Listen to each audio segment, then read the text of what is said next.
Desejo que a graça e a paz de Cristo permaneça com todos. Convido você, meu irmão e minha irmã, por gentileza, para abrir sua Bíblia no primeiro livro dos Reis, no capítulo 17, do 1º ao 7º versículos, para a nossa meditação na palavra de Deus aqui nesta noite. Primeiro livro dos Reis, capítulo 17, a partir do 1º versículo, segundo até o 7º, para que possamos refletir aqui na palavra de Deus. Amém? Quem encontrou, diga amém. Amém. Glória a Deus. Vamos ler a palavra do Senhor que diz assim: Então Elias, o tisbita, dos moradores de Gileade, disse a Acabe: Tão certo como vive o Senhor, Deus de Israel, perante cuja face estou, nem orvalho nem chuva haverá nestes anos, segundo a minha palavra. Veio-lhe a palavra do Senhor dizendo: Retira-te daqui, vai para o oriente e esconde-te junto à torrente do Querite, fronteira do Jordão. Beberás da torrente, e ordenei aos corvos que ali te sustentem. Foi, pois, e fez segundo a palavra do Senhor, retirou-se e habitou junto à torrente de Querite, fronteira do Jordão. Os corvos lhe traziam pela manhã pão e carne, como também pão e carne ao anoitecer, e bebia da torrente. Mas, passados os dias, a torrente secou, porque não chovia sobre a terra. Amém? Glória a Deus. Pode sentar, irmãos, fique à vontade. Quero dizer que é um prazer estar aqui mais uma vez para juntos a gente meditar na palavra de Deus. É um privilégio para mim poder fazer isso, né? Porque mesmo não sendo merecedores, Deus nos coloca aqui neste lugar para transmitir a palavra de Deus para vocês, né? E é somente da força do Espírito Santo, da unção do Espírito Santo, é que nós podemos fazer esse trabalho, esta obra gloriosa, porque ela é a palavra de Deus que está sendo transmitida aqui, e essa palavra precisa encontrar guarida nos corações. Então é por isso que o Espírito Santo, ele nos usa a mim, usa aos demais pregadores que por aqui passam, para transmitir essa palavra aí, para que nós possamos refletir e estejamos ministrados aí por elas. Amém? Um pequeno sinal, um grande milagre. Glória a Deus, louvado seja o nome do Senhor Jesus. Vamos pensar um pouco hoje sobre esse tema, né? Nesse texto que nós lemos aqui, e mais um pouquinho de alguns textos aqui para nossa reflexão, para formularmos aqui esta ideia do que estamos trazendo aqui nesta noite para nós, né? Um texto que está ligado a um contexto amplo, mais anterior, né? Ainda ao capítulo 17, que ele vem mostrar para a gente o que aconteceu e por que essas coisas aconteceram, né? Então nós vamos refletir aqui para entender nesta noite sobre isso, né? Por que aconteceu esta grande seca de 3 anos e meio na terra de Israel? O que aconteceu para que esta seca viesse a se dar ali naquele lugar e passar esse tempo aí no meio dessas pessoas que sofreram, que passaram dificuldades, que passaram fome, que tiveram muita escassez de água e de comida durante este período, né? A gente vai estar entendendo aqui um pouquinho sobre isso, por que isto aconteceu. Nós vamos entender, quando olhamos para o texto e olhamos para o seu contexto, que tudo isso foi motivado por causa da maldade e da desobediência do coração de um rei, um homem chamado Acabe. Esse é o nome do rei, né, que vivia nesse tempo, que governou Israel nesse tempo. E a Bíblia diz para a gente uma informação importante, que Acabe foi um dos piores reis que Israel já teve.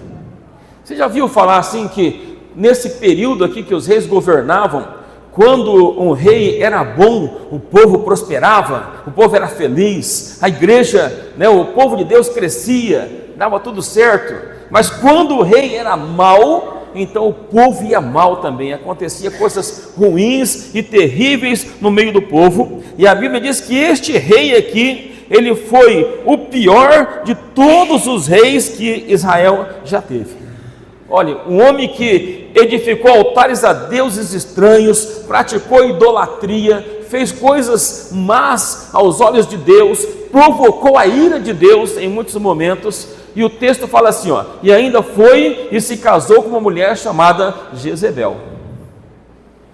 Mas por que o texto dá essa informação para a gente, dele se casar com essa mulher chamada Jezebel? Porque ela era dos filhos de Sidom, e a Bíblia diz que era um povo religiosamente depravado, e com todos os tipos de pecados de lascívia e prostituição. Era um povo que andava na contramão de Deus, e que não era permitido que o povo de Deus se casassem com este povo, os filhos de Sidom. E aí o rei, ele vai e se casa com esta mulher chamada Jezebel, uma mulher que dominava o rei, que muitas vezes ela tomava decisões importantes por ele. Um rei frouxo, que a mulher tomava decisões por ele, que mandava nele, que fazia ele tomar decisões que ele não queria. Desculpa a expressão, mas essa é a única expressão que dá para a gente, quando você vai ver ela dominando o reinado, e ele simplesmente chegava e carimbava com seu anel de rei. Então nós vamos perceber que era isso, essa era a Jezebel, a mulher com quem ele casou, uma proibição de Deus para o seu povo, e eles estão cometendo essas atrocidades, estão fazendo coisas que Deus abomina.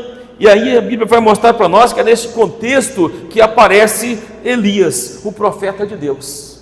Ele chega neste momento ali, ele entra em cena e ele vai fazer uma profecia contra o rei Acabe. Ele vai denunciar os pecados, os erros do reinado que está acontecendo. Ele vai falar das coisas erradas que ali estavam acontecendo naquele reinado, todo o sistema maligno que fora criado através daquele rei e de todos os que estavam ali à sua volta. Inclusive eles tinham culto a uma deusa chamada Azerá, que era tido, uma crença que ela era a mãe da fertilidade, do amor e da guerra.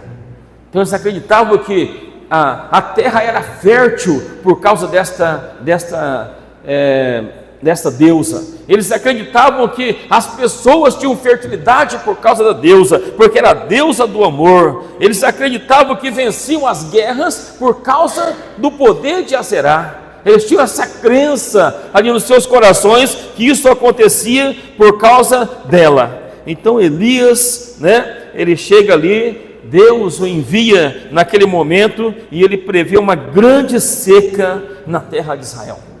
Ele prevê que vai acontecer um período de sequidão ali naquele lugar, e com esta seca que vai acontecer de 3 anos e meio, então não haveria plantações, muito menos colheita. Assim essa deusa então da fertilidade, ela perderia sua credibilidade, porque ela não ia ter chuva, ela não ia ter poder para fazer chover, como não tinha poder mesmo para nada, era apenas uma crença da mente deles, como muitas pessoas hoje creem em muitas coisas por aí afora, eles acreditavam. Então Deus manda essa seca para perder aquela credibilidade e mostrar o poder do Deus Criador de todas as coisas, amém? Aquele que detém todo o poder. Eu acho interessante nesse episódio aqui todo, que Elias, ele vai cumprir sempre todas as ordens de Deus. Tudo que Deus fala para ele vai fazer. Ele vai confiar em Deus, ele vai acreditar que tudo vai dar certo, porque Deus está mandando ele fazer. Ele vai correr risco de vida, mas ele vai confiar em Deus em todos os momentos ali deste episódio que vai acontecer aqui, porque ele crê que ele era o Deus poderoso, Criador do céu e da terra, o Deus maravilhoso, e assim iriam acabar com aquela falsa crença que existia por ali. Então Elias chega, ele faz a profecia da grande seca, que vai acontecer, diz, por 3 anos e meio não vai chover na terra de Israel, a não ser segundo a minha palavra. Mas ele confia porque a palavra dele é a palavra de Deus, porque Deus fala através da boca de Elias, porque Elias era o profeta de Deus, e quando Elias falava, as coisas aconteciam, porque era profeta verdadeiro de Deus que estava ali. Só que quando ele faz a sua profecia ali da grande seca, Deus fala assim: Elias, agora você precisa sair daqui, Elias, você tem que fugir e se esconder. Então você sai daqui, você vai se esconder numa caverna lá perto do riacho do Querite e fica lá por alguns dias. Elias vai lá naquela caverna e fica por algum tempo ali escondido, porque Deus já sabia o que ia acontecer. Acendeu a ira de Jezabel e ela começa a matar os profetas de Deus, começa a ordenar a morte dos profetas, até que alguns são ali escondidos em alguns lugares para preservar a vida, mas a maioria são mortos. E Elias então ele vai para lá, para aquela caverna. Eu acredito, irmãos, que em tudo que acontece em nossa vida tem um propósito de Deus. O povo de Deus não passa por alguma coisa que nessa vida sem que tenha um propósito de Deus. Eu creio assim, não sei se vocês creem no que eu estou falando aqui também, porque, olha, tudo tem. Eu acredito sim, se Deus quisesse, Elias não precisava sair dali, não precisava fazer nada, e Jezabel não conseguiria fazer nada contra ele, porque Deus é poderoso. Mas Deus queria mostrar para Elias que havia um propósito maior por trás de tudo aquilo ali. Deus queria mostrar para ele o grande poder de Deus. Ele fala: vai lá, Elias, fica naquela caverna lá na beira do Querite, porque eu ordenei aos corvos, e eles vão lá te levar comida, vão te sustentar naquele lugar. Imagina, irmãos, corvos, pássaros, carregando pão e carne, e levando lá certinho onde estava Elias, descendo ali, entregando para ele se alimentar. Isso é coisa de Deus ou não é? Isso é a ação de Deus na vida do pássaro ou não é? Aleluia! Só tem que ser Deus, porque se não for Ele, quem será então? Né? Ele alimenta, Ele sustenta Elias naquele lugar, de manhã e de tarde Ele manda, e não é qualquer coisa não, é pão e carne, coisa boa. Né? Ele se alimentar ali, ele bebia água dali daquele riacho do Querite, né? Ele se saciava naquele local, passa algum tempo ali naquela caverna, segundo a palavra de Deus, até que chega um dia que as fontes do Querite secam, aí não tem mais água. Aí agora Elias vai passar também dificuldade por causa da água, porque não tinha chuva sobre a terra, secou-se aquelas fontes do Querite, né? E aí Deus vai dizer assim: agora, Elias, eu vou te mostrar que eu estou contigo. Você vai sair daqui, vai viajar mais 400 quilômetros, e você vai para uma cidade chamada Sarepta. E quando chegar nessa cidade, eu vou ordenar que uma mulher viúva te sustente. Olha, irmãos, tudo coisas improváveis de acontecer. Deus está mostrando como Ele é poderoso, né? Ele fala para eles: vai lá. E as mulheres viúvas daquele tempo, elas não tinham auxílio do governo, não tinha pensão por morte do marido, né? Não tinha INSS para bancar essas coisas como nós temos hoje, né? Muitos incentivos do governo aí que ajudam as pessoas que não têm como se sustentar. Aquelas mulheres daquele tempo não tinham.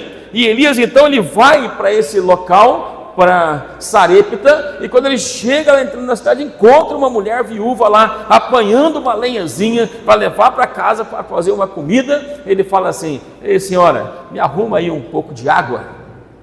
Ele fala: tá bom, eu vou lá dentro buscar água para você. E quando ela sai para buscar, ele fala assim: traz também um pedaço de pão para eu me alimentar. Tinha viajado 400 quilômetros, né? Não sei se tinha sobrado o pão e a carne, né, do alimento lá do corvo para ele, mas ele viaja, ele chega ali, e a mulher fala assim: olha, eu não tenho, a única coisa que eu tenho é um pouquinho de farinha e um pouquinho de azeite. Eu vou chegar lá, vou fazer um bolinho pequeno para mim e para o meu filho, nós vamos comer e depois vamos morrer.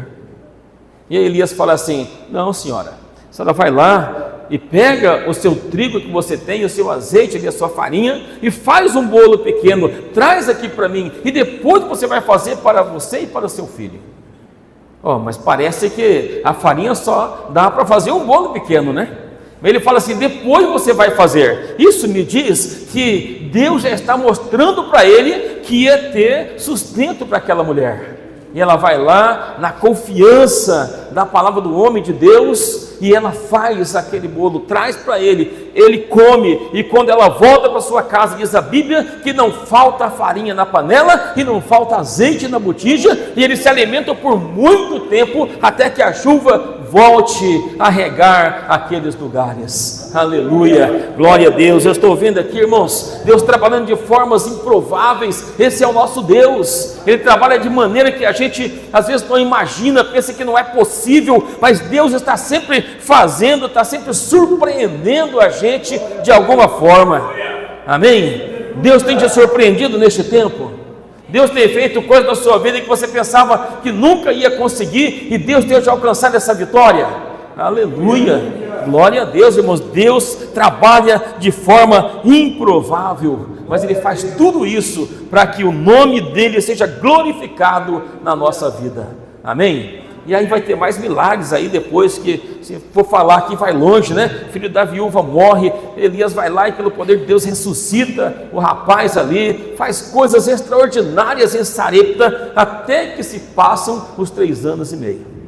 E aí, quando termina esse tempo, os 3 anos e meio, é o tempo em que Elias precisa voltar ali para falar das grandezas de Deus para Acabe, mostrar para ele quem é o Deus poderoso, na mão de quem é que está todo o poder. Isso é quando Elias, então, pelo grande poder de Deus, ele se apresenta ali diante de Acabe, ele manda recado. Acabe vem no Monte Carmelo, eles se encontram, ele fala assim: ó, traga lá os profetas de Baal, traga os profetas de Azerá, que eu quero disputar com eles, e eu vou mostrar para vocês quem é o meu Deus. Amém? E aí aquela história que vocês conhecem lá, né? Que o fogo do céu desce ali, consome o holocausto de Elias, mas não consome o holocausto dos profetas de deuses estranhos, e eles são todos mortos à espada, porque esse Deus é poderoso, maravilhoso e grandioso, irmãos. Quando você chega no capítulo 18, no versículo de número 41, você vai ter aqui algo extraordinário aqui para a gente, né? Que é quando Elias, ele avisa o rei Acabe sobre a grande chuva. Eu fico imaginando que ninguém via nenhum sinal de chuva. 3 anos e meio numa seca terrível, não tinha chuva, não tinha nem orvalho naquela região. E de repente Elias, ele vai mandar um recado para Acabe, dizer assim, ó: então disse Elias a Acabe: sobe, come e bebe, porque já ouço um ruído de abundante chuva. Aleluia. Ninguém ouvia nada, ninguém via nada. Parecia que Elias estava delirando naquele lugar. Ele fala: vai lá, Acabe, come e bebe, porque eu ouço o ruído de uma grande chuva, de uma abundante chuva. Eu ouço um barulho grande, um barulho maravilhoso, e a chuva está vindo aí. E aí diz que Acabe, ele vai se preparar para poder ir embora, vai comer, beber. Daí Elias sobe lá na ponta do monte, lá no cume do monte, coloca a sua cabeça entre os joelhos, chama o seu servo e fala assim: vai lá na ponta e dá uma olhada. Aí ele vai lá e olha para todo lado e volta: Senhor, não vejo nada. Daí ele fala: vai de novo e olha. Ele vai lá e olha e volta e fala: Senhor, não vejo nada. E Elias faz isso por 7 vezes. Diz que quando chega na 7ª vez, que ele vai lá e olha, ele volta e fala assim: eu não vejo nada, Senhor, a não ser levantando do mar uma pequena nuvem, como do tamanho da mão de um homem. Aleluia, glória a Deus, irmãos. Olha que coisa maravilhosa e extraordinária. A única coisa que ele consegue identificar, que aquele moço consegue identificar, é que era uma nuvem tão pequenininha, que parecia do tamanho da mão de um homem. E ele vem falar para Elias, mas este era o sinal. Esta pequena nuvem era o sinal de uma grande chuva, de uma abundante chuva que ali aconteceria. Porque Elias, ele sempre confiou no poder de Deus, irmãos. Se nós podemos olhar para essa história aqui, ó, e podemos contemplar o poder maravilhoso do nosso grande Deus, né, e saber que nós podemos confiar nele, que devemos confiar nele, e que não há outro nome aqui na terra ou em qualquer outro lugar que você possa confiar, a não ser o nome do nosso grande Deus. Em nenhum momento Elias desconfiou de Deus. Quando Deus mandou ele falar, ele falou. Quando Deus mandou ele se silenciar, ele silenciou. Quando mandou se esconder na caverna, ele foi lá e se escondeu, e foi alimentado de forma extraordinária, grandiosa, maravilhosa, que somente Deus consegue fazer por nós, irmãos. E nós percebemos que quando Deus mandou ele enfrentar os grandes e poderosos, ele foi lá, enfrentou, ele falou, ele confrontou o rei, ele confrontou a Jezabel, e ele naquele lugar então teve uma grande vitória, porque o Deus de Israel é o Deus invencível, amém? Que o nosso Deus é o Deus todo-poderoso. E quando ele previu a terrível seca de aproximadamente 3 anos e meio, essa seca aconteceu. Quando ele falou, olha, segundo a minha palavra, não haverá nem chuva, nem orvalho durante todo este período, diz a Bíblia que isso aconteceu, que foram 3 anos de sequidão, que não houve plantação, que não houve colheita, que tudo foi torrado pelo calor do sol e pela secura do ar que acontecia naquele lugar. Foi tudo torrado assim porque estava ali a palavra de Deus. Imagino que era um tempo de tristeza naquela terra. Imagino que era um tempo de choro, era um tempo de lamento ali naquele lugar.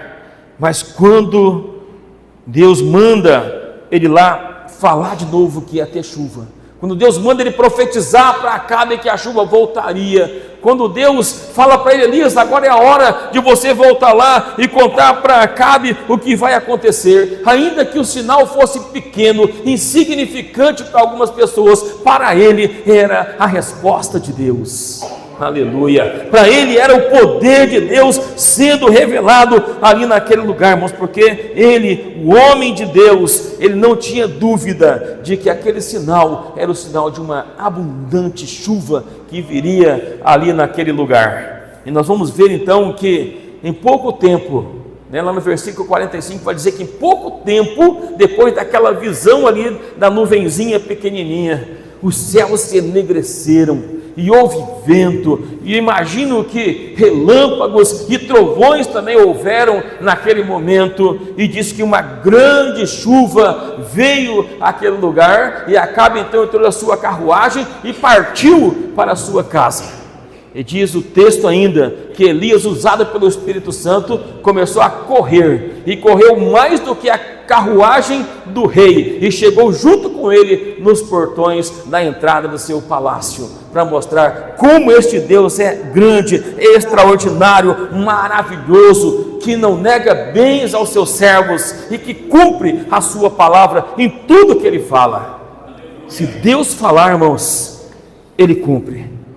Os homens falam deles mesmos e não se cumpre, mas quando os homens falam da parte de Deus, tudo se cumpre, tudo acontece, porque quando Deus está presente, coisas improváveis, elas acontecem na vida dos servos de Deus, porque Ele é grandioso e maravilhoso. Amém? Vamos ficar em pé um pouquinho? Ministério do Louvor, vamos cantar um cântico. E logo após nós estaremos orando, conversando com Deus, pedindo a bênção de Deus sobre a sua vida, na certeza de que às vezes você pode olhar e pode imaginar assim, que é um sinal tão pequenininho, insignificante, que parece que não vai ser suficiente para resolver a situação da sua vida, que o problema talvez não vai ser solucionado porque você não consegue ver uma grande solução naquele momento. Tenha paciência. Tenha fé, acredite que o nosso Deus, Ele vai fazer as coisas acontecerem. Ele vai agir de maneira que você talvez nem espere. Ele vai usar pessoas que você nem imagina para fazer acontecer os intentos do coração de Deus. Amém?